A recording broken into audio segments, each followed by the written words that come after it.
Our story today is Martha of Bethany, and it's based on John 1-3, Matthew 26, 6 and 7, and Mark 14:3. Martha uploaded the plates onto Simon's table and placed Simon's lone plate at the head of the table. He was the host, after all. After setting the last plate, she returned to Simon's kitchen to make the bread. She understood Simon's desire to honor Jesus, because Jesus had healed her as well. Though her skin had not been wasting, her love for God had been. She had grown tired of trying to prove her youthfulness in her work and her worship. Prove it, earn it, deserve it, she told herself. But all the striving made her weary. In her weariness, she felt more useless, and to combat the useless feeling, she got busy serving, working, and striving to please everyone. And the cycle made her angry. She pounded the dough flat. Her skills in her home had always been her pride and joy, proof that she was useful. It had always bothered her when others were satisfied with less. For so long, Martha had begrudged her sister Mary for being so unbound by duty. Mary could sit while others scurried and listen rather than contribute without any misgivings. Through Mary's irksome idleness, though, Jesus taught Martha that she was loved apart from her work. She was loved even before she could work. She was worth something because he loved her, not the other way around. As Martha hurried around Simon's house, Mary arrived for dinner and visited with Simon to ease his nerves.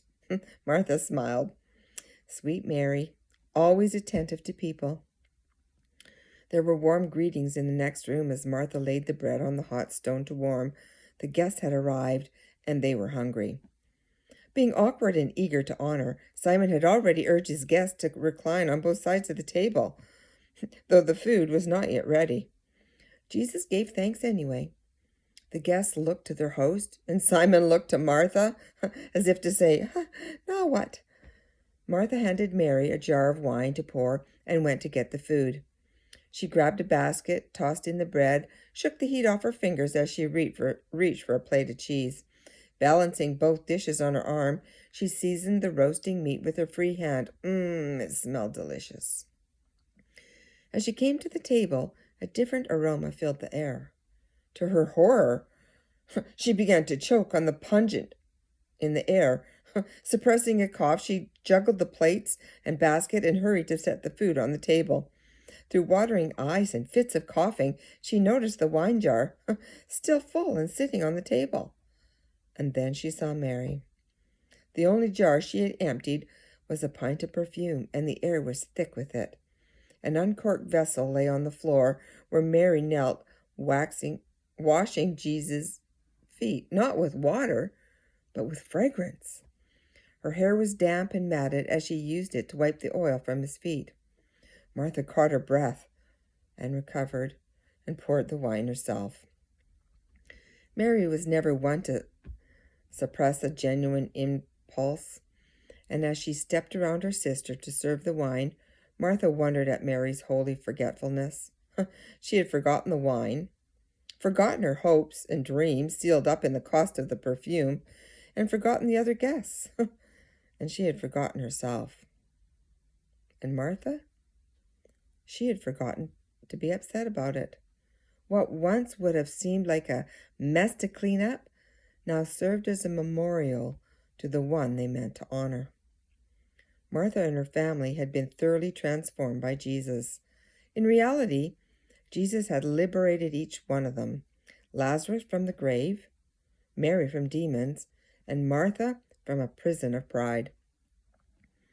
While Jesus did not radically transform Martha's daily routine as he had Simon's, he completely altered her motivation. Martha still worked and prepared meals, but her helping Simon was ultimately to honor Jesus. Serving was no longer a method of proving her usefulness. Because of Jesus, her service had become a delight. The dinner would be eaten, the guests would leave, but honoring Jesus was the only thing that was needed, and it could not be taken away from her.